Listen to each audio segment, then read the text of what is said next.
नमः समय साराय स्वानुभूत्या चकासिते चित्स्वभावाय भावाय सर्वभावान्तरक्षिदे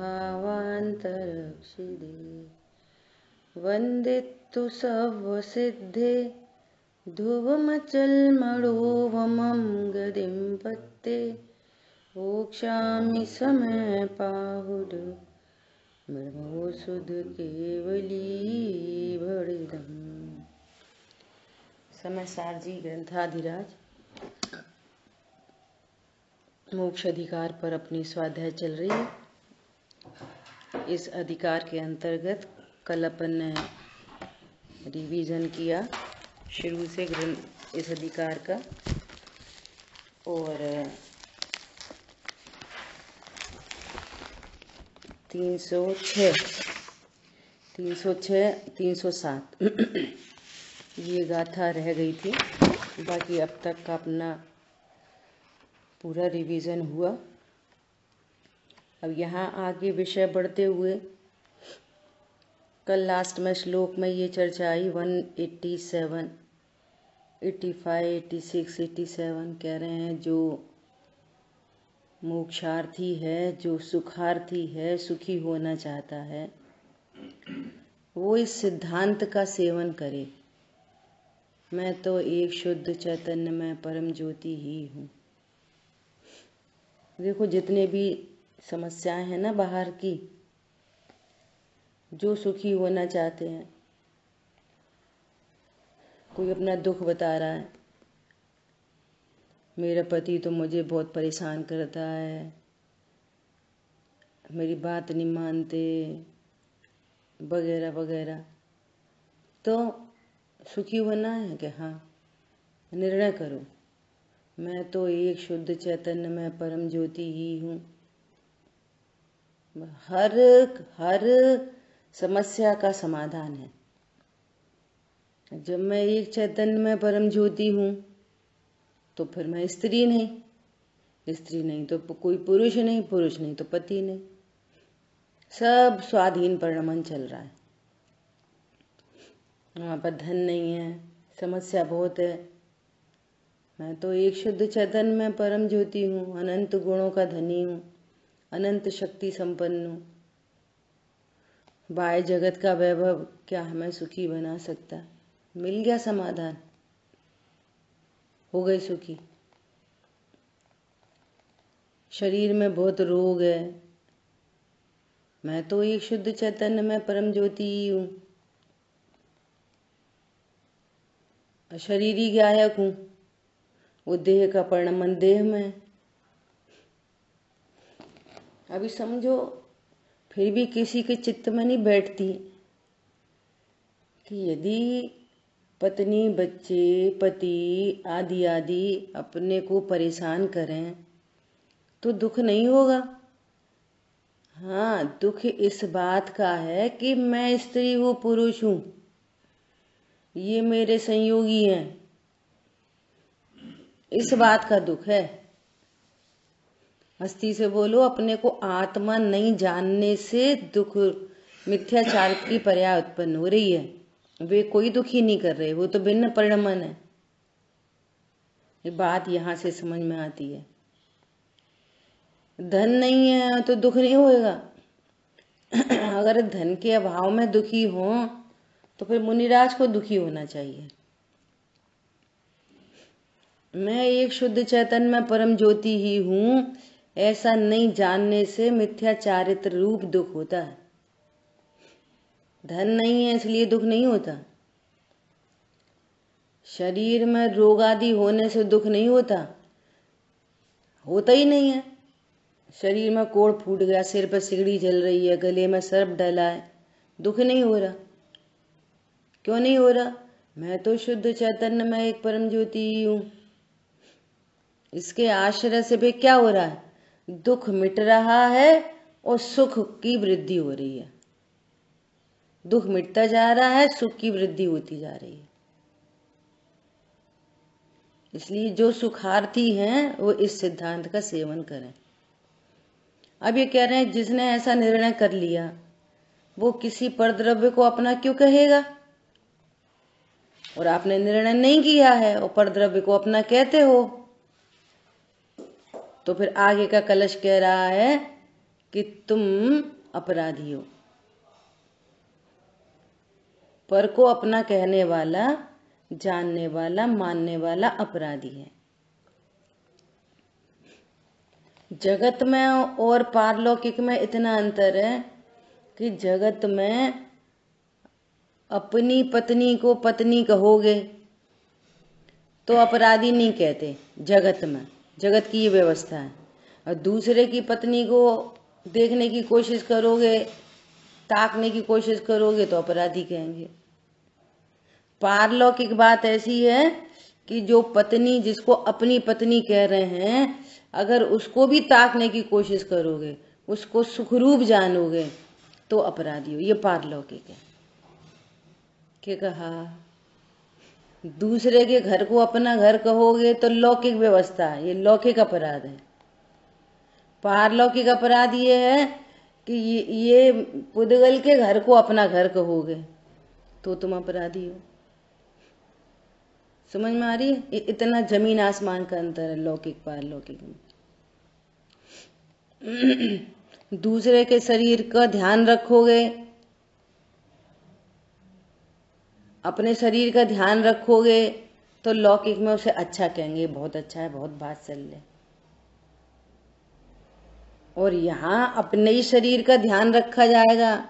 शब्द जानबूझ के बोला जा रहा है, अपना शरीर, अपना घर जानबूझ के बोला जा रहा, अपना होता नहीं है। इस शरीर का भी कहोगे कि मेरा शरीर है, मुझे ध्यान रखना चाहिए, तो यहाँ अपराधी हो। इतना अंतर है लौकिक पारलौकिक में। अशुद्ध भोजन करोगे तो पाप है लौकिक में। यहाँ तो कह रहे शुद्ध भोजन को भी मैं करता हूं,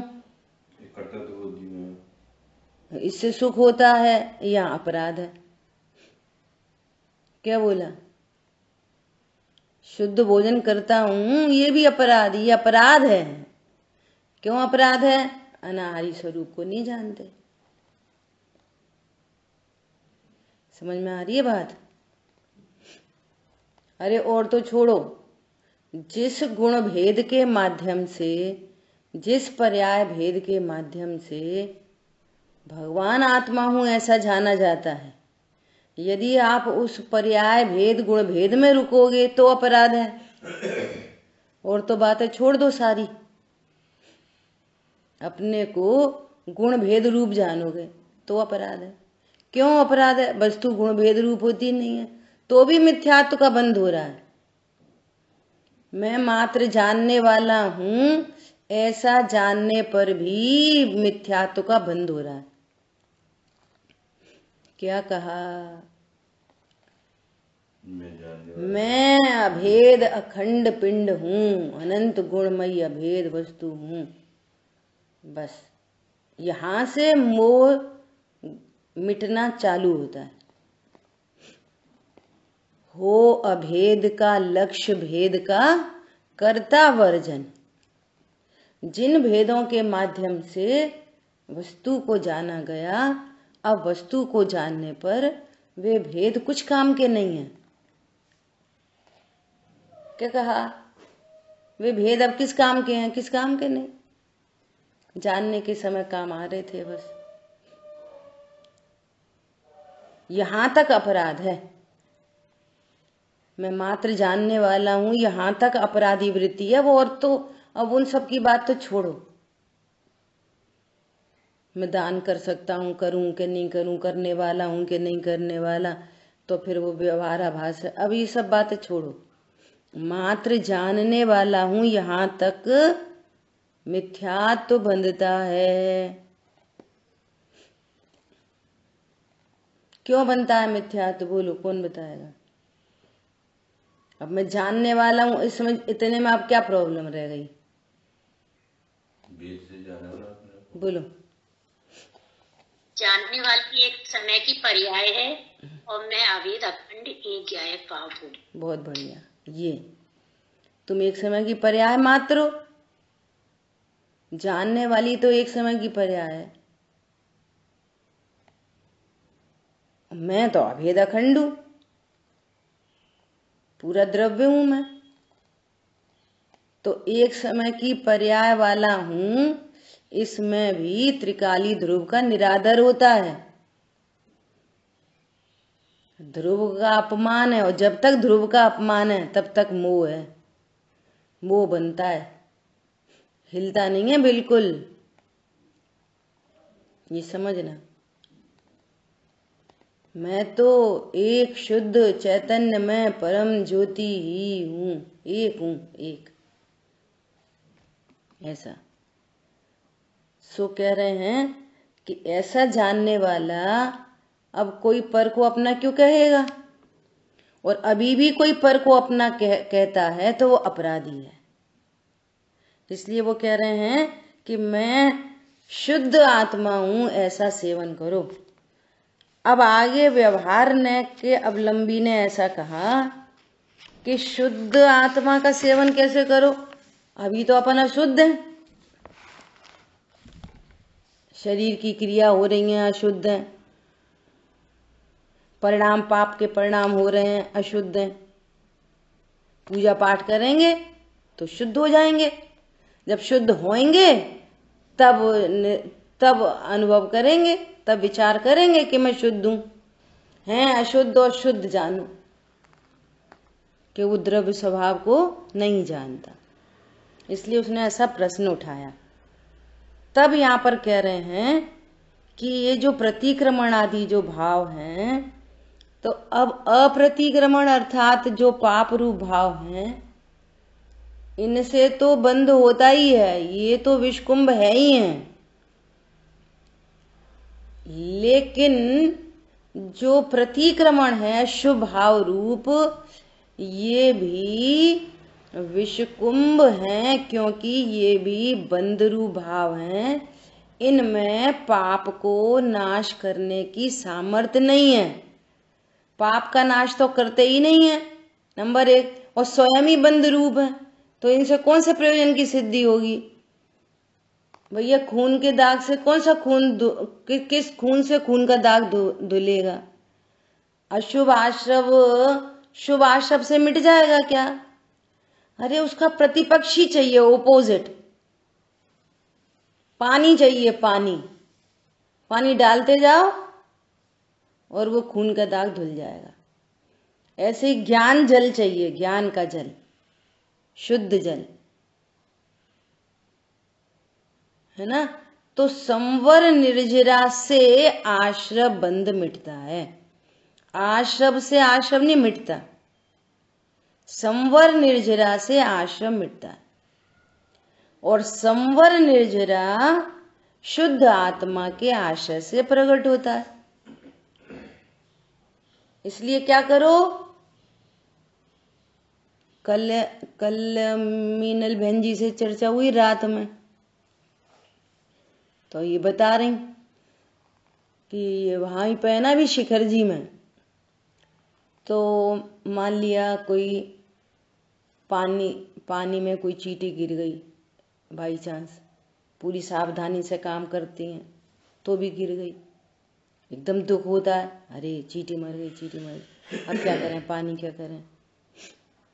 तो भाई जी के साथ जो बच्चे रहते हैं ना, तो उनको बता रहे, क्या बता रहे, अब ये समस्या क्या है, चींटी पानी गिर गई, पानी में चींटी गिर गई, मर गई, अरे ये दुख, ये तकलीफ क्यों होती है, इसका कारण क्या है? मैं तो एक शुद्ध चैतन्य में परम ज्योति ही हूं, ऐसा निर्णय नहीं है, अनुभव नहीं है।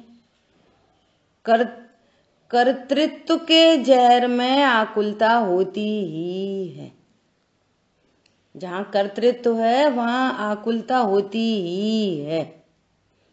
करता है ना, कर्तापना बैठा है ना अनादि के संस्कार में, अरे चींटी मर गई। कल अपन ने बहुत चर्चा की दोनों साइड से, इधर मैं कौन हूं, मैंने पानी भरा कि नहीं भरा, मैंने लापरवाही की कि नहीं की, चींटी कैसे मरी, उधर चींटी के बारे में सोचो, चींटी अपने आयु कर्म से मरी कि हमने मारी। अच्छा वो भी मर गई कि नहीं मर गई, वो भी अविनाशी है कि मर जाती है, दोनों साइड से निर्णय करो। तो बता रही है कि वो बच्चा बोला कि एकदम रिलैक्स रहा करो, स्ट्रांग बनो। कैसे स्ट्रांग बनो? ज्ञायक के बल पे स्ट्रांग बनो, लापरवाही नहीं बता रहे वो, मैं अकर्ता ज्ञायक हूं, ऐसे निर्णय के बल पर स्ट्रांग बनो। क्या बोला? अब आगे आचार्य भगवान खुद ही कह रहे हैं कि जब हम प्रतिक्रमण को विषकुंभ कह रहे हैं तो अप्रतिक्रमण को थोड़ी अमृत कुंभ कह रहे हैं। अगर वो ये कह रहे हैं कि स्ट्रांग बनो, इसका अर्थ ये थोड़ी है कि चींटी मारते रहो और स्ट्रांग बनो। ये तो बेवकूफी की बात हो गई एकदम। कदाचित कोई घटना दुर्घटना होती है, दुर्घटना तो अपन कह देते हैं, है ना, तो अपने को कैसा विचार करो? वस्तु स्वरूप का विचार करो भैया, उसकी योग्यता, और मैं तो परम अकर्ता नाथ। ये और ऐसा ही कोई जिसको जगत में अच्छा काम कहा जाता है वहां पे भी ऐसी लगाओ, अकेली पाप परिणाम में थोड़ी, अरे मैं तो क्या पूजा करी, अरे हम तो तीन बार यात्रा करके आ गए, अरे हमने तो ऐसा दान दिया, वहां पे भी ऐसी लगाओ। वो सब पुद्गल की योग्यता, मैं तो अकर्ता गया था। शुभ अशुभ दोनों भावों में अकर्तृत्व का अभ्यास, बारंबार अभ्यास। जो सुखार्थी हैं वो इस सिद्धांत का सेवन करें, मैं तो एक शुद्ध चैतन्य में परम ज्योति ही हूँ। समझ आ रही बात? ये स्ट्रॉन्ग कैसे बनेंगे? स्ट्रॉन्ग कि कुछ भी काम हो गया वो जान दो, अपन स्ट्रॉन्ग बनो। ये थोड़ी मैटर है। क्या मैटर है? मैं तो एक शुद्ध चैतन्य में परम ज्योति हूँ, मैं तो अकर्ता ज्ञायक हूँ, मैं तो अनाहारी स्वरूप हूं। इसके बल पे स्ट्रांग बनो तो पर का परिणमन भाषित होएगा, स्वतंत्र परिणमन भाषित होगा और अपना कर्तृत्व भाषित होएगा। ऐसा? हाँ बताओ। भाई जी ने भी प्रवचन में बीच में यही कहा कि सावधानी पूर्वक हम काम करते हैं, हर कार्य में सावधानी रहती है, फिर भी छोटे जीव वगैरह कभी भी आ जाते हैं तो ज्ञान रिलैक्स रहो, मैंने उनकी आयु की उनकी योग्यता से ऐसे हुआ और रिलैक्स हो जाओ। वहां पे रिलैक्स हो गई और कल जैसे ही ऐसे हुआ तो मैं गई और चेतन से बोला वगैरह, तो उसने इतना रिलैक्स कर दिया। मैंने कहा भाई जी को पूछो, ऐसे ऐसे मेरे को बहुत आकुलता हो रही है, पानी में ऐसे चींटियां कहाँ से आ गई? बोले आ गई मगरमच्छ आ जाने दो। इतना उसने रिलैक्स किया 1 मिनट के अंदर बोल के, और बोले कोई आकुलता, आंटी इतनी भावुक हो आप? तो मैंने कहा मैं सच्ची बहुत भावुक हूँ। तो ये अभी भी मैंने सुना कि ज्ञान, अपने ज्ञान के बल पे मैं ज्ञायक हूँ, ये बल पे प्रमाद मत करो, अलर्ट रहो हर कार्य में और बिल्कुल आगे बढ़ते जाओ। ये बहुत अच्छा सुंदर। अब देखना उपदेश कैसे दिया जाएगा। उपदेश की मजबूरी है उपदेश की कि काम सावधानी से करो, असावधानी नहीं रखो, ये उपदेश की मजबूरी है। और जब काम सावधानी से ही करो फिर अकर्ता कैसे जाने? किसी ने पॉइंट पकड़ा नहीं पकड़ा? ये थर्मस भर गया ठंडा गरम। सावधानी, ये उपदेश ऐसे दिया जाता है। क्या करें? अभी बोल रहे थे नहीं, दूसरे की पत्नी तो अपनी पत्नी है ही नहीं, अपनी पत्नी भी अब बोलना ही पड़ेगा अपनी पत्नी। ये उपदेश की मजबूरी है, ये भाषा की मजबूरी है। देखो जब अपन ये अत्याचार पूर्वक काम करते हैं, अब कोई जीव उड़ के आई जाए, गिरे ही जाए तो इतना इमोशनल नहीं हो। नहीं नहीं नहीं, जो भी कार्य हो रहा है वो स्वतंत्र योग्यता से हो रहा है, सावधानी से काम कर नहीं रहे, सावधानी से काम हो रहा है, असावधानी से काम कर नहीं रहे, असावधानी से काम हो रहा है। जब तत्व ज्ञान के मार्ग में कोई जीव आगे बढ़ता है तो उसकी कषाय मंद होती हैं, तो ये मंद कषाय का कार्य है।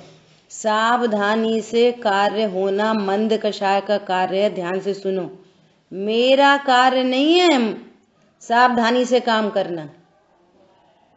क्या बोला? पुण्य बंद होना है तो काम कैसे होएगा? सावधानी से। पाप बंद होना है, काम कैसे होएगा? असावधानी से। मैं कौन हूं?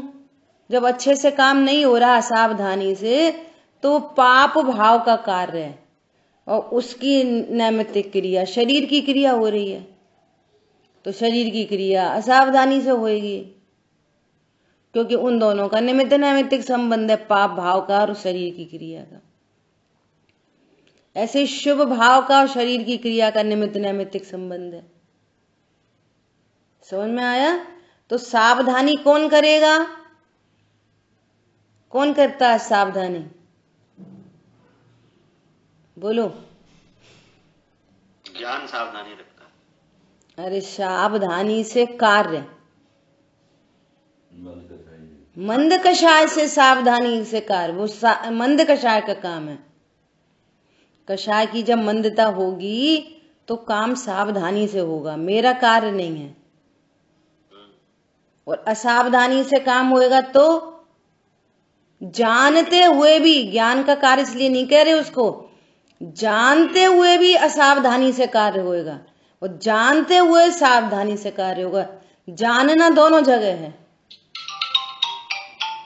क्या कहा? पॉइंट पकड़ में आ रहा है? मेरा सावधानी असावधानी मेरा काम नहीं।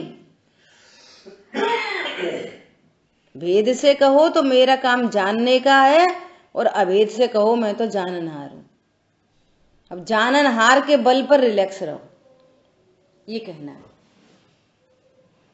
और नहीं तो अभी तक क्या चल रहा? अगर ये तत्व ज्ञान पकड़ में नहीं आए तो चींटी मर गई, चींटी मर गई, तो पहले तब आकुलता हो गई। अभी चींटी मर गई का जो पाप परिणाम है, पाप भाव हो गए, असावधानी हो गई, इसको करेक्शन कैसे करें? कि प्रतिक्रमण से। तो कौन सा प्रतिक्रमण? कि नमक छोड़ दो, पानी छोड़ दो, दूध छोड़ दो, घी छोड़ दो, मंदिर में रुपए डाल दो। ये तो विषकुंभ है। ये विषकुंभ है। समझ आई बात?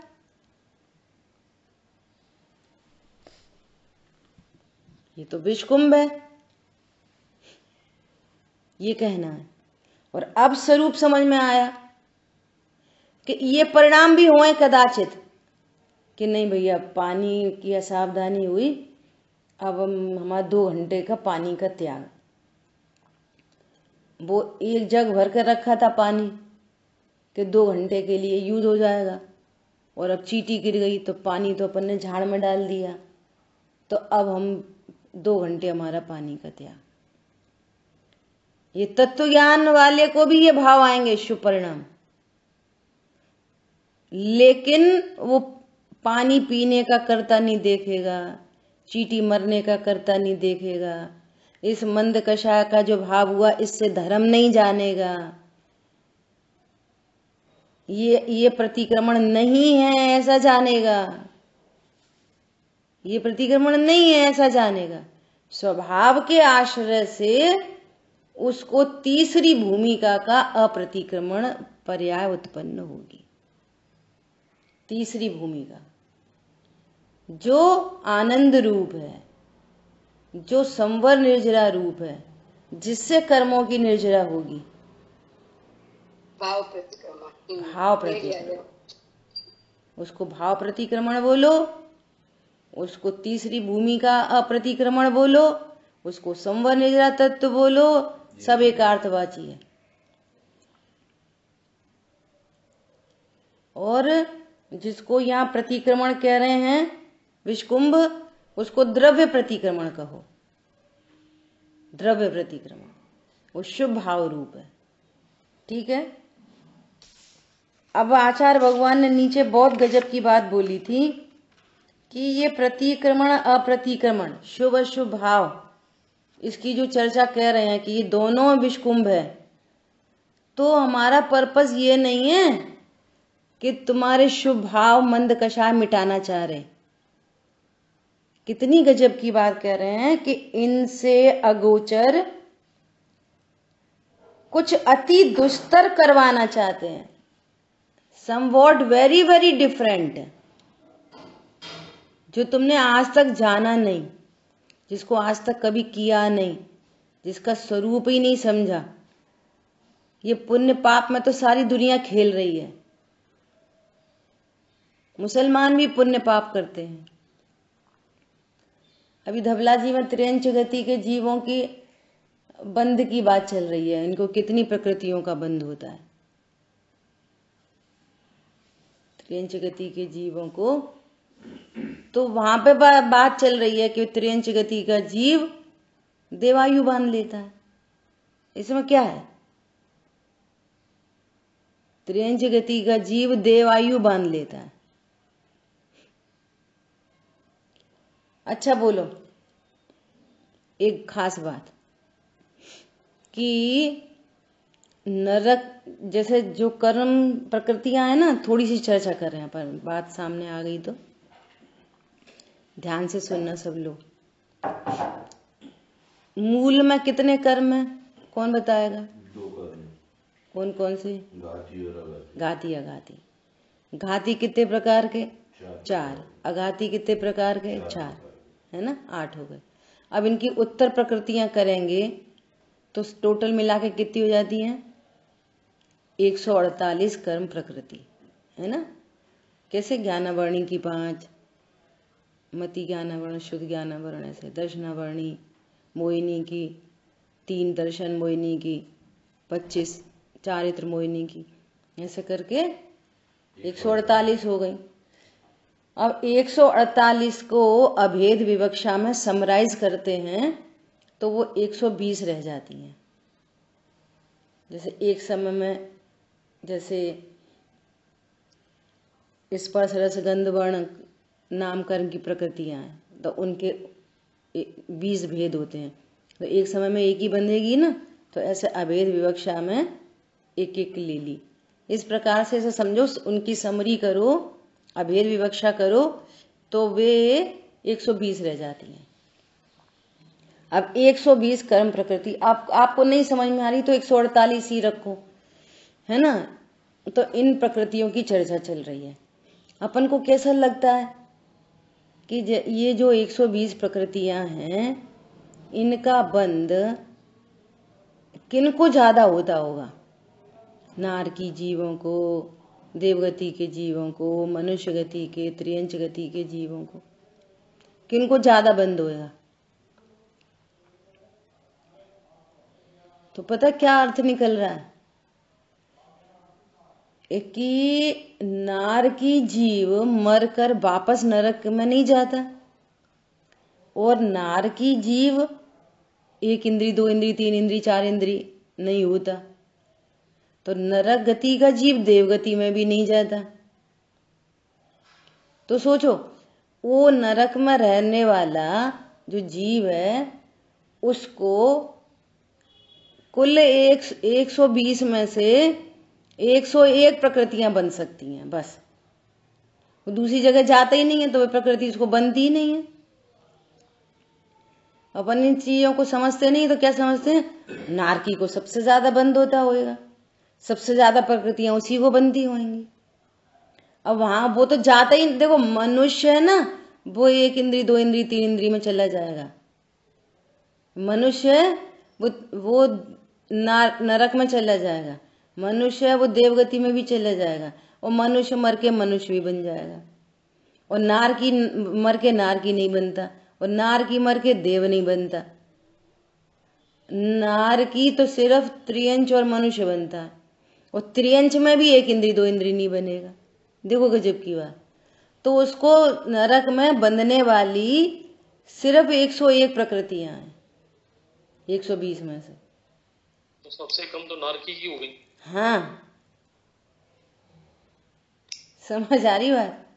ऐसे ही त्रियंच गति में 120 में से 117 बनती हैं, उनको 3 प्रकृतियां नहीं बनती। और देखो, नारकी को नरक में तीर्थंकर प्रकृति तो बन सकती है, बंध ही रही है बहुत सारे जीवों को, लेकिन त्रियंच गति के जीव को कभी भी तीर्थंकर प्रकृति नहीं बंधती। जैसे यहां से स्टार्ट करे, नरक गति में स्टार्ट तो नहीं होता, मनुष्य गति में तीर्थंकर प्रकृति बननी स्टार्ट की और पूर्व में आयु बांध रखी थी, सो नरक चला गया, और नरक चला गया तो वो बंध ही रही है वहां पे। बोलो कैसी बात है? और उस जीव को, त्रियंच गति के जीव को, न यहां से स्टार्ट करके बन सकती और न वहां कोई जीव तीर्थंकर प्रकृति बांधने वाला नरक में जाता ही नहीं, वो उसमें त्रियंच गति में जाता ही नहीं। तो तीर्थंकर प्रकृति उसे कभी नहीं बनती, उसकी सत्ता में कभी नहीं होती तीर्थंकर प्रकृति। और ऐसा गणित है। ऐसी देवगति का जीव मरकर वापस देवगति में नहीं जाता, देवगति का जीव मां से मरकर नरक में नहीं जाता। देवगति का जीव एक इंद्री तो बन जाता है, लेकिन विकलत्र नहीं बनता, 2 इंद्री, 3 इंद्री, 4 इंद्री नहीं बनता। कैसी सुव्यवस्थित व्यवस्था है, कहने का मतलब ये है। किन को कैसे कौन कौन से कर्म बन सकते हैं किन गतियों में, वो सब व्यवस्थित व्यवस्था है। इसका ये लॉजिक समझ में नहीं आया है कि देवगति के जीव को विकलत्र क्यों नहीं बनेंगे? अब क्यों का प्रश्न नहीं है। ये इसमें लॉजिक नहीं लगता, ये प्राकृतिक व्यवस्था है। मेरे ख्याल से वो शायद मिथ्यात्व के कारण सीधा एक इंद्रिय में ऐसे कुछ है क्या? नहीं, एक इंद्रिय में तो चला जाता है, लेकिन 2 इंद्रिय में नहीं, 2 इंद्रिय में नहीं जाता, 3 इंद्रिय में नहीं जाता, 4 इंद्रिय में नहीं जाता देवगति का जी। कि क्यों नहीं जाता, कि क्यों का प्रश्न नहीं है, ये प्राकृतिक व्यवस्था है। सूरज पूरब से क्यों निकलता है, ऐसी प्राकृतिक व्यवस्था है। देव पंचेंद्रिय त्रियंच तो बन सकता है। कौन? हाँ, बन सकता है, एक इंद्रिय पंचेंद्रिय त्रियंच बन सकता है। संगीत पंचेंद्रिय बन जाता। गजब की बात है। चलो ठीक है, अभी अपन आगे बढ़ते। अपनी ये भावार्थ हो गया था इस गाथा का, अभी अपने को कलश पढ़ना था। क्या कलश भी हो गया था? मुझे याद नहीं आ रहा। 307 के बाद कलश पढ़ना, कलश पढ़ना था, है ना? 306 का भावार्थ हो गया था। भावार्थ हो गया था। अच्छा, अभी आप लोगों में से किसी ने तैयारी की क्या? बोलो। मैंने बोला था कि आपको बताना है ये इस भावार्थ पे। बोलो, यदि आप तैयारी करके आए हो तो फिर 5-7 मिनट में एक एक व्यक्ति बोलो। तैयारी नहीं करी है तो फिर बात खत्म है। मैं बोलता हूँ। बोलो।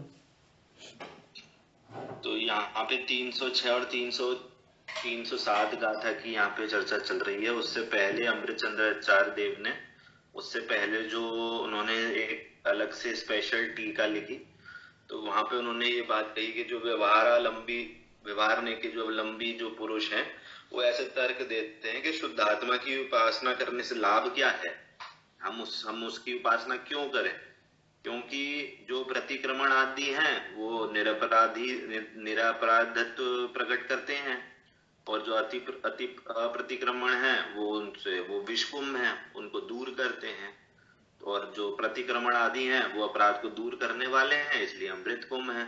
और उन्होंने व्यवहार का कथन करने के लिए उन्होंने आचार सूत्र भी लिखा, जिसमें प्रतिक्रमण को अमृत कुंभ कहा और अप्रतिक्रमण को विष कुंभ कहा। तो यहाँ पे बात तो यहाँ स्थापित हुई, पर यहाँ पे बात यह है कि जो प्रतिक्रमण यहाँ पे हैं ये हैं वो शुभ भाव है, और अप्रतिक्रमण है वो वास्तव में पाप भाव रूप है। तो जो व्यवहार का अवलंबी जीव है वो बोलता है कि शुभ भाव से पाप भाव का नाश होता है, पाप भाव प्रकट नहीं होते, इसलिए वो जो शुभ भाव है वो अमृत कुंभ है, उससे हमारा कर्म बंधन का नाश हो जाता है। ऐसी यहाँ पे व्यवहार नहीं के जो अवलंबी जीव है उसकी स्थापना करी। तो फिर उसके बाद में आचार्य देव ने निश्चय की प्रधानता से यहाँ पे बात करी कि जो प्रतिक्रमण आदि हैं वो विषकुंभ है और जो अप्रतिक्रमण आदि हैं ये अमृत कुंभ है। तो यहाँ पे जो प्रतिक्रमण आदि कह रहे हैं ये प्रतिक्रमण आदि तो शुभ भाव रूप को कह रहे हैं, पर यहाँ पे शुभ भाव को भी विषकुंभ कहा। और जो अप्रतिक्रमण है तो ये जो अप्रतिक्रमण है तो यहाँ पे इसको तीसरी भूमिका का प्रतिक्रमण कह रहे हैं, मतलब एक थर्ड स्टेट की बात करें कि शुभ भाव और अशुभ भाव से विलक्षण जो एक थर्ड स्टेट है उसको भी यहाँ पे अमृत कुंभ से डिनोट करके यहाँ पे आचार्य देव ने उसको अमृत कुंभ कहा। तो यहाँ पे इसको क्यों कह रहे हैं कि वो विष कुंभ है और ये अमृत कुंभ है? तो वास्तव में जो प्रतिक्रमण यहाँ पे कहा वो वास्तव में पुण्य है, कर्म बंध का कारण है, और इसको हम कहेंगे दूसरी भाषा में तो ये द्रव्य प्रतिक्रमण कह रहे हैं। और जो अप्रतिक्रमण आचार्य देव ने जो बात करी है वो वास्तव में जो है वो वीतराग भाव की बात की है। दूसरे भाव में अभी जो कहा कि संवर निर्जरा भाव है, धर्म भाव है, इसको हमने अमृत कुंभ कहा क्योंकि ये वास्तव में कर्म निर्जरा का कारण है। तो अब यहाँ पे विशेष बात यह है कि जो अप्रतिक्रमण भाव जो है तीसरी भूमिका का, वास्तव में इसी भाव में शुद्धात्मा की सिद्धि के भाव रूपी भाव है। पिछली जो दो भाव हुए अप्रतिक्रमण और प्रतिक्रमण, जो पाप भाव और शुभ भाव, वहां पे शुद्धात्मा की सिद्धि की अभाव है, वहां पे वो शुद्धात्मा की सिद्धि के अभाव वाले हैं, इसलिए वे वास्तव में वे भी विषकुंभ ही हैं। और यहाँ पे जो बात कही है कि ये शुद्धात्मा की सिद्धि रूप है, इसलिए जितने भी अपराध हैं, जो दोष है, उनको नष्ट करने वाले हैं, इसलिए साक्षात ये वास्तव में अमृत कुंभ है। और यहाँ पे एक और मुख्यता से यहाँ पे एक और बात आई थी कि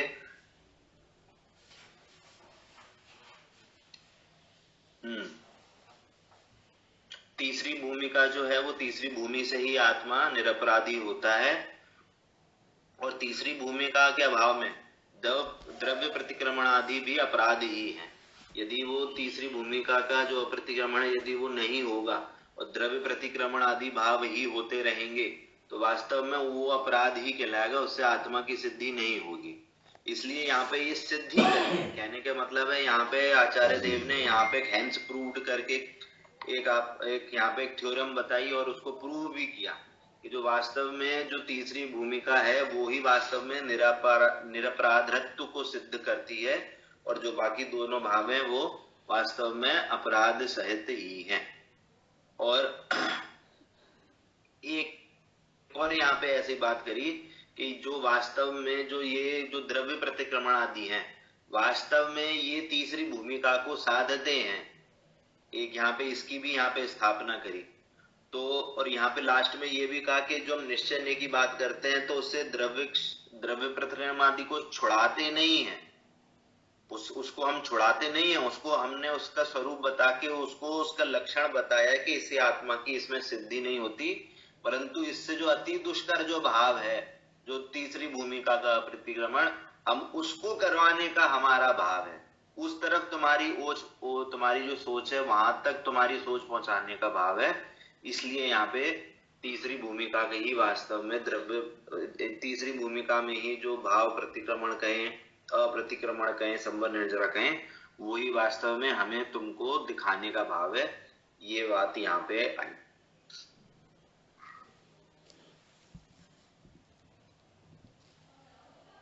बहुत बढ़िया।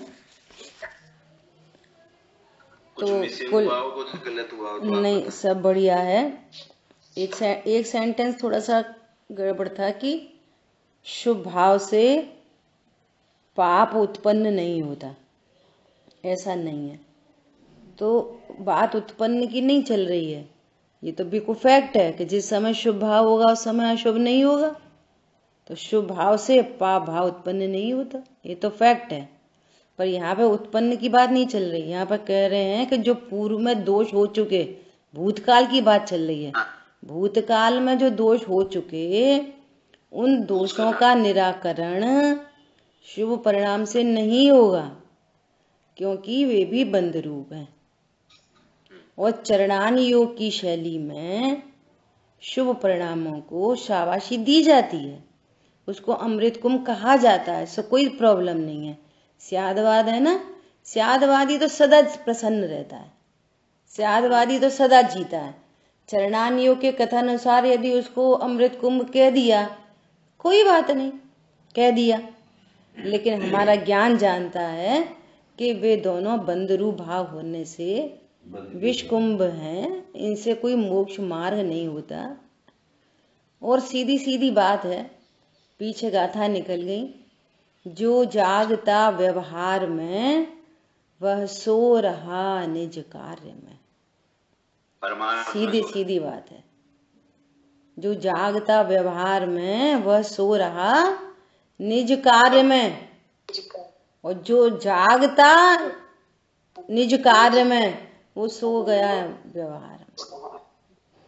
होता है गुण स्थान प्रमाण, शुभ अशुभ भाव होते हैं। जब तक पूर्णता नहीं होती तब तक वे तो होते ही हैं। अनंत भगवान को नहीं होते कोई शुभ अशुभ भाव। 10वें गुण स्थान तक सूक्ष्म लोग विद्यमान है। कैसी कैसी गजब की करणान योग, जो अपन ने द्रव्यान योग पहले पढ़ लिया ना, अब उसकी पुष्टि मिलती है, बहुत मजा आता है। बोलो 7वां गुण स्थान निर्विकल्प अनुभूति का गुण स्थान, 8वां गुण स्थान निर्विकल्प अनुभूति का गुण स्थान, 9वां निर्विकल्प अनुभूति का गुण स्थान, 10वां निर्विकल्प अनुभूति का गुण स्थान। 10वें तक कर्म बंध रहे हैं। निर्विकल्प अनुभूति के काल में कर्म बंध रहे हैं। जो आहारक पुतला निकलता है ना, वो तीर्थ वंदना के लिए निकल जाता है समोषण। 7वें गुण स्थान में निर्विकल्प अनुभूति के काल में वो आहारक प्रकृति बनती है, आहारक द्विक, वो 7वें गुण स्थान में बनती है निर्विकल्प अनुभूति के काल में, और उसका उदय आता है 6वें गुण स्थान में। बंधती है निर्विकल्प अनुभूति के काल में और उदय आता है 6वें गुण स्थान में। बोलो, निर्विकल्प अनुभूति के काल में परिणाम है। विचार करो, देवगति का बंध 7वें गुण स्थान तक होता है, तक। 8वें गुण स्थान के बाद अब देवगति का बंध नहीं होएगा, देवायु बंद नहीं होगा। निर्विकल्प अनुभूति है, देवायु बंध रही है। बोलो, समझ आ रही बात? तो हर गुण स्थान में उस गुण स्थान के योग्य शुभ अशुभ परिणाम होते हैं। सो उनके होने का मैटर नहीं है, मैटर ये है कि तुम कौन हो ये जानो बस। परिणाम हो रहे हैं, वे तो वे निर्विकल्प अनुभूति में हम आनंद उठा रहे हैं। बस आनंद में होते होते होते होते छपक श्रेणी आरोहण हो गया, अनंत भगवान बन गए। हाँ, जहाँ 7वें गुण स्थान पे निर्विकल्प अनुभूति चल रही है, वहाँ पर आयु पूरी हो गई तो वो केवल ज्ञानी हो जाएगा। नहीं। अरे अरे अरे अरे, हाँ, कैसे? इसकी चर्चा अपन बाद में करेंगे, ठीक है? हाँ हाँ हाँ, ठीक है ठीक है, हम नोट करते हैं, बाद में हाँ, समझेंगे। बाद में चर्चा करेंगे। निर्विकल्प अनुभूति चल रही है, हाँ, ये चीज समझना है। ठीक है, ठीक है। अभी देखो, अब अपना अगला श्लोक बहुत जबरदस्त आ रहा है। अगले श्लोक में क्या कह रहे हैं, अपन डायरेक्ट श्लोकार्थ पढ़ रहे। यहाँ आचार्य देव अब सावधान कर रहे हैं। सब तरह के जीव है ना, कोई अर्थ का अनर्थ निकालने वाले भी तो जीव होते हैं, बात की हित के लिए और उन अनर्थ निकाल लिया उसमें से। तुमने ऐसा क्यों बोला, अरे हमने तुम्हारे हित के लिए बोला, तो वो उसमें से भी उसने उल्टा अर्थ निकाल लिया। कईयों बार होती है, अमा हमारे बारे में ऐसा क्यों बोला? अरे तुम्हारे बारे में पॉजिटिव बोला है, ये कोई पॉजिटिव है, ऐसा ऐसा कह दिया, तो अर्थ का अनर्थ हो गया। ऐसे यहाँ पर आचार्य देव अब अलर्ट कर रहे हैं। क्या कह रहे हैं? जो ऊपर कह दिया ना विषकुंभ, तो कह रहे हैं इस कथन से सुखासीन, सुख से बैठे हुए प्रमादी जीवों को हत कहा है। हत, हत मतलब ऐसा कहते हैं, अरे तुम तो एकदम क्या हो। हत, इसका शब्द से भाव समझ लो, उस शब्द क्या बोल सकते हैं।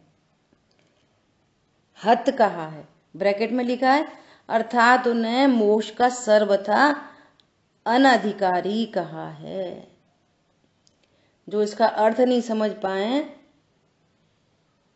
है ना, जैसे ऐसा बोले, अरे क्या तुम लगे रहते हो छोड़ा छाउड़ी में, अपन तो गायक हैं।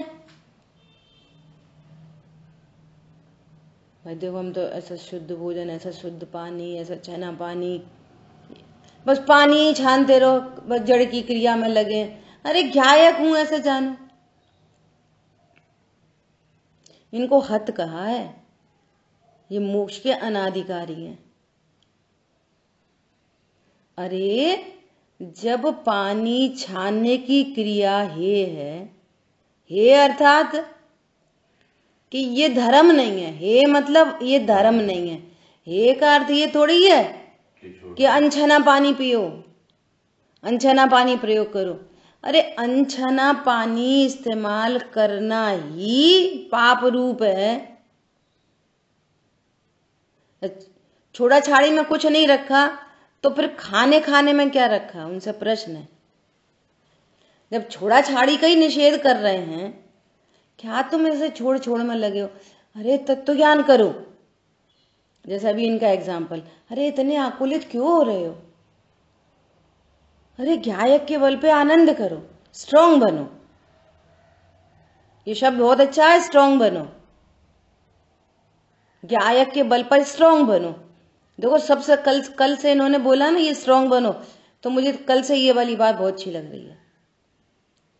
इतने क्या आकुलता। अब इसका अर्थ ये ऐसा निकाले कोई कि चींटी मर रही है, मरने दो, स्ट्रांग बनो, तो उसको हत कहा है। ऐसे जीव को यहां हत कहा है। समझ में आ रही बात? ये हत, ये मोक्ष का अनाधिकारी है। इसलिए उपदेश की भाषा आती है कि भैया अपन सावधानी से तो काम कर ही रहे, अब फिर भी कोई मर गया तो टेंशन मत करो। इसलिए ऐसा उपदेश आता है। हम कहाँ सावधानी से काम करते? हम तो गायक हैं कि सावधानी से काम करते। ये चाहिए सावधानी, समझने की सावधानी। और कोई ऐसा अर्थ निकाल ले, कछु नहीं होती सावधानी आवधानी, अपन तो गायक हैं, मस्त रहो। हत है, हत। अरे क्या वो दिन भर शुद्ध शुद्ध ठीक है, अब 2-4 दिन की मर्यादा ऊपर नीचे हो गई, क्या होता है उससे? अपन तो वैसे ही अनाहारी हैं। देखो, उल्टे अर्थ है, ये अनर्थ है, अनर्थ। अब डोट टू डोट मर्यादा ही देखते रहो, टेंशन पालो, मर्यादा की टेंशन पालो। अपन तो निर्भर रहो, बिल्कुल अनारी स्वरूप। मुनिराज ने ऐसा बोला, हे राजा श्रेणिक, तुम तो अकर्ता हो, ये तुमने गले में सर्प नहीं डाला। तो फिर तो राजा श्रेणिक डिप्रेशन में चले गए। तो कर्तृत्व में डिप्रेशन ही होता है। ओ मेरे से अपराध हो गया, मेरे से अपराध हो गया, मैंने मुनि के ऊपर सर्प डाला, मेरे से अपराध हो गया। कर्ता बुद्धि में ऐसी डिप्रेशन होता है। आत्महत्या का भाव आ गया, आत्महत्या कर लूं, ऐसा भाव आ गया। और मना परे ज्ञानी मुनिराज ने उपदेश दिया। कि तुम अकर्ता हो। तो राजा श्रेणिक क्या समझ में आ गई? अब तो खूब गले में सर्प डालो और अकर्ता जानो, ये समझ में आ गई उनको। इसको हत कहा है, समझ में आ रही है? अरे ठीक है, अब जो हो गया सो हो गया, क्रमबद्ध में। ये ऐसे अर्थ निकालते हैं बहुत लोग। सो क्या कह रहे हैं? चापल्य का अविचारित कार्य का प्रलय किया है। तुम्हें जो तत्व ज्ञान कराया गया, उसको शुभ परिणाम को विषकुंभ कहा गया, तो तुमने कोई विचार ही नहीं किया कि ये क्यों कहा जा रहा है, ये तीसरी भूमि क्या चीज है, ये भाव प्रतिक्रमण क्या चीज है। अच्छा, ये शुभ भाव भी विषकुंभ है, तो कुछ विचार बनना चाहिए था ना, तत्व ज्ञान होना चाहिए था। सोचिए क्या कह रहा?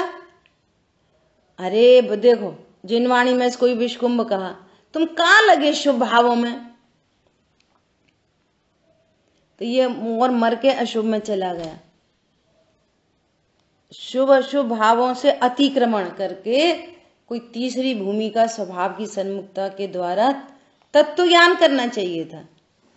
सो विचार तो कुछ किया नहीं, तत्व ज्ञान किया नहीं, और उसको हे जानकर, उसको विषकुंभ जानकर, और फिर कहाँ चला गया? घोर विषकुंभ में जाने की तैयारी की है इसने। इसलिए आचार्य भगवान यहां सावधान कर रहे हैं, और उनको सावधान कर रहे हैं जो जागते हैं व्यवहार में, उनको सावधान कर रहे हैं। भैया इस परमार्थ को साधो, सारा व्यवहार परमार्थ को साधने के लिए ये बात चल रही है। अर्थात आत्म प्रतीति से रहित क्रियाओं को मोक्ष के कारण में नहीं माना।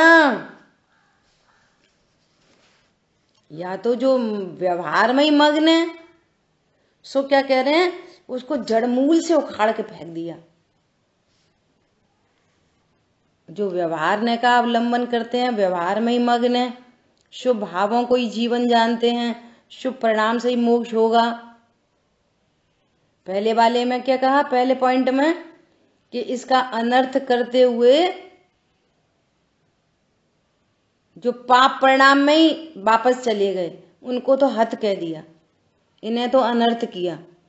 और लेकिन जो व्यवहार नए के ही आलम्बन में है, उनसे कह रहे हैं पूरा व्यवहार को जड़मूल से उखाड़ के फेंक दिया। क्या फेंक दिया? करो नहीं, करो नहीं, अरे ये तो मेरा स्वरूप नहीं है, आशक्त तत्व है। इसका अर्थ है जड़मूल से उखाड़ के फेंक दिया। जिनका कर्तृत्व था, हम तो सावधानी से काम करते, हम तो बहुत सावधानी से काम करते। ये जो उपदेश दिया गया है ना इनको, बहन जी को, इसमें बहुत सावधानी है। उस आकुलता को मिटाया है, लापरवाही नहीं सिखाई है, अकर्तृत्व बताया है। ये उपदेश लापरवाही नहीं सिखाई है, अकर्तृत्व। स्ट्रांग कैसे बनोगे? स्वभाव के आश्रय से स्ट्रांग बनोगे, वस्तु स्वरूप के आश्रय से स्ट्रांग बनोगे। ये और पता है, ऐसे लोग बाहर ऐसी उल्टी सीधी बातें निकाल देते हैं। भैया हमसे तो एक चींटी मर जाती देखी नहीं जाती, और माँ तो बिंजे कह रहे थे मर गई तो मर जान दो, आकुलता नहीं करो। ये अनर्थ है, ये अर्थ का अनर्थ है। बेवस्तु स्वरूप बता के रिलैक्स करा रहे हैं। तुम्हारा ज्ञान उन विचार, तुम है ना डंपो डंप डपर, विचार करने की क्षमता। क्या बोल रहे हैं? अविचारित कार्य का प्रलय किया है। ये विचार नहीं कर पाया कि ये क्या कहना चाह रहे हैं। कुछ अद्भुत कराना चाह रहे हैं जो आज तक नहीं जाना गया, वो उपदेश है ये। और ठंडा का ठंडा रहे और गरम का गरम रहे, ऐसा भी मैं मत करना उभयाभासी कि काम करो सावधानी से और अपने को अकर्ता जानो, ये भी नहीं सिखा रहे। ये भी नहीं सिखा रहे। बहुत सावधानी चाहिए। क्या काम तो सावधानी से करो, और फिर कोई चींटी मर जाए तो आकुलता मत करो। ये नहीं सिखा रहे। ये सिखा रहे हैं कि तुम हमेशा ही अकर्ता हो। करता है। सावधानी का काम मंद कषाय करेगी, असावधानी का काम तीव्र कषाय करेगी, और मैं तो ज्ञाता दृष्टा। ये सिखा रहे हैं। Somewhat very very different. So दो बातें कर दी। एक बात तो वे कि जो प्रमादी जीव हैं उनको तो हत कहा है, ये बेवकूफ है एकदम, बात ही नहीं समझ रहे। एक तो उनको हत कहा, दूसरा जो व्यवहार के अवलंबन में ही मस्त हैं उनको जड़मूल से उखड़वाया है। 2 पॉइंट आ गए, अशुभ भाव और शुभ भाव। अर्थात सम्यक दृष्टि के द्रव्य प्रतिक्रमण इत्यादि को भी निश्चय से बंध का कारण मानकर हे कहा है।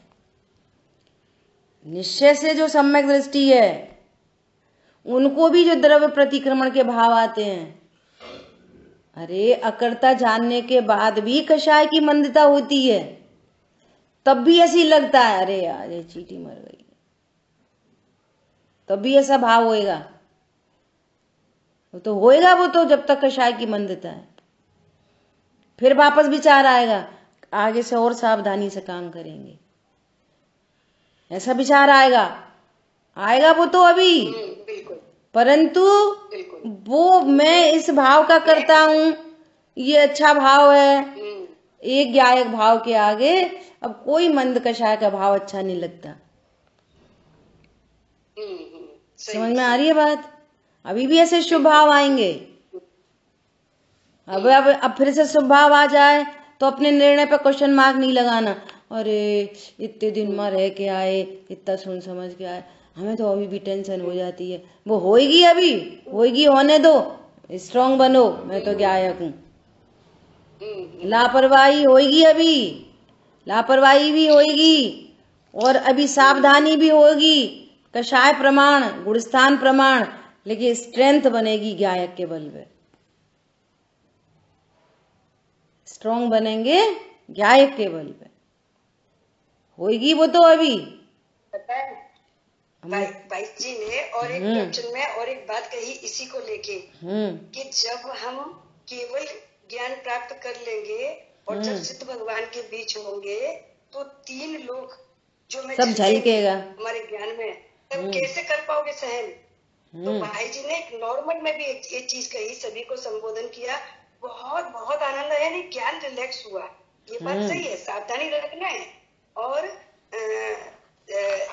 रखना नहीं है, रखना नहीं है, होगी, रखना नहीं है। भाई जी ने एक दिन ऐसे ही बोला था, होती है, करते नहीं, होती है, होती है। देखो आगे बहुत अच्छी बात आ रही है, अपन इसको पूर्ण करेंगे। क्या कह रहे हैं? जब, अब ये इम्पोर्टेंट बात है, अब आगे जो बात आ रही है ना, ये बहुत इम्पोर्टेंट है, सुनो ध्यान से। जब तक संपूर्ण विज्ञान घन आत्मा की प्राप्ति न हो तब तक ये भाव होते हैं भैया। 7वें गुण छपक श्रेणी आरोहण में भी भाव हो रहे हैं, पूर्ण वीतरागता होती है 11वें में, 12वें में, अब कोई भाव नहीं होगा, और फिर इसका फल 13वां गुण स्थान प्रकट होएगा, अब कोई परिणाम नहीं होगा। लेकिन 10वें तक सूक्ष्म लोभ है, 10वें तक लोभ भी है, कषाय भी है, और बंध भी है। ज्ञान वर्णादि का कर्म का बंध होता है 10वें गुण स्थान तक। क्या बोला? 10वें गुण स्थान तक ज्ञान वर्णादि का बंध होता है। बस सूक्ष्म लोभ मिटा, पूर्ण वीतरागता हुई, अब कोई भाव नहीं होगा। तो कह रहे हैं जब तब कहेंगे अब आत्मा संपूर्ण विज्ञान घन हो गई। जब तक संपूर्ण विज्ञान घन आत्मा की प्राप्ति न हो तब तक परिणाम होते रहेंगे गुणस्थान प्रमाण, परंतु अपने चित्त को उस आत्मा रूपी स्तंभ से बांध के रखना। मैं ज्ञायक हूं, परिणाम होते रहेंगे और मैं ज्ञायक। देखो क्या कह रहे हैं, आत्मा रूपी स्तंभ से ही चित्त को बांध रखा है, जिसको एक दिन अपन ने चर्चा की थी कि जहां से तत्व ज्ञान स्टार्ट हुआ, घटता हुआ पाप होगा, पाप होगा, पाप भाव होंगे। कैसा होगा? लेकिन घटता हुआ, और शुभ भाव तो और बढ़ता हुआ जबरदस्त, और बढ़ता हुआ शुभ भाव होगा। करेंगे, सावधानी करेंगे, धरेंगे नहीं, होता है। करेंगे, धरेंगे नहीं, सावधानी तो रखेंगे, पर अपने को अकड़ता जानेंगे। ऐसे पागलपन नहीं, ये उभयाभास है, ये उभयाभास है। ये तो कोई आभास नहीं चाहिए। होता है, घटता हुआ पाप, बढ़ता हुआ पुण्य, और दृष्टि ज्ञायक पे बनी रहती है। और जैसी पूर्ण वीतरागता हो गई, अब बात खत्म। लेकिन नीचे गुण स्थान में पाप घटता जाएगा, शुभ भाव बढ़ता जाएगा, दोनों का अकर्ता देखेगा, किसी शुभ भाव से मोक्ष मार्ग नहीं जानेगा। अव्यवहार दान के निश्चय दान वे तो होंगे, शरीर की क्रिया को शरीर की क्रिया, पैसे को पैसा, दान के परिणाम को शुभ भाव, अदान के परिणाम को पाप भाव, और दृष्टि ज्ञायक पे ज्यों का त्यों जानो, बस कुछ काम ही नहीं करना, ज्यों का त्यों जानो तत्वों को। अर्थात व्यवहार के अवलंबन से अनेक प्रवृत्ति में चित्त भ्रमण करता था। अब पानी अनछना पिए कि छना पिए, अब थोड़ा बहुत तो अनछना हो जाए तो कुछ नहीं करें, अब एक दिन की मर्यादा के ऊपर हो गई तो अब क्या करें। ये धर्म के नाम पर चित्त को भ्रमाता था। अब 2 दिन की मर्यादा रह गई तो क्या करें, तो अब जे ऐसा करके रख लें, तो फिर वैसा जो चित्त भ्रमाता था ना, वो तो होने योग्य होता था, करता नहीं था, ये अकेला चित्त भ्रमाता था। क्या कहा शांतनु? तब भी होने योग्य क्रिया परिणाम होते थे जब स्वरूप नहीं जानता था और व्यवहार का अवलंबन ले रखा था, तब भी होने योग्य हो रहा था। लेकिन ये चित्त भ्रमाता रहता था, उन्हीं को देखता रहता था। पानी छना अनछना, मर्यादा हरी हरी नहीं हरी, पत्ती के बिना पत्ती, इसी में चित्त भ्रमाता था। अब क्या करने लगा? अब तो ज्ञायक से स्तंभ से खूंटा गाड़ लिया। करता हूं, सदा ही करता हूं। सही बस अब होने योग्य परिणाम हो रहे हैं, खूंटा गड़ गया। मैं तो क्या है, ये कहना चाह रहे हैं। जो प्रवृत्तियों में चित्त भ्रमण करता था उसे शुद्ध चैतन्य मात्र आत्मा में ही लगाने को कहा है, क्योंकि वही मोक्ष का कारण है। ये तुम अपने चित्त को भ्रमा रहे हो ना, अब जे खाएं के वो खाएं, कम खाएं के ज्यादा खाएं, हमने तो ये भी छोड़ दिया वो भी छोड़ दिया, वो ये चित्त को भ्रमाता है।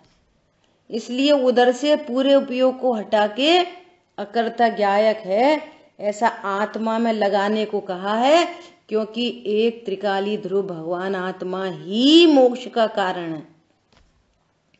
एक तत्व ज्ञान ही मोक्ष का कारण है, कोई क्रिया परिणाम मोक्ष का कारण नहीं। एनी क्रिया परिणाम मोक्ष का कारण नहीं। मुनिव्रत धार अनंत बार ग्रीवा को बुझाया। आत्मा ही मोक्ष का कारण है, तत्व ज्ञान ही मोक्ष का कारण है। समझ आ गई बात? ये इसकी चर्चा अपन विशेष आगे करेंगे। कारण, आत्मा कारण है कि भेद ज्ञान कारण है, ये आप विचार करके आना कल। आत्मा कारण है कि भेद ज्ञान कारण है? कौन कारण है? आत्मा आश्रय रूप कारण है, भेद विज्ञान कार्य रूप कारण। कारण, कार्य नहीं, कार्य रूप तो रत्नत्र है। हाँ सॉरी, कार्य रूप। हाँ, इसकी चर्चा अपन कल करेंगे। पता है एक बात कह रही हूँ, वो मैं कह रही थी वो रह गई, कि जब ये बोला ना कि जब केवल ज्ञान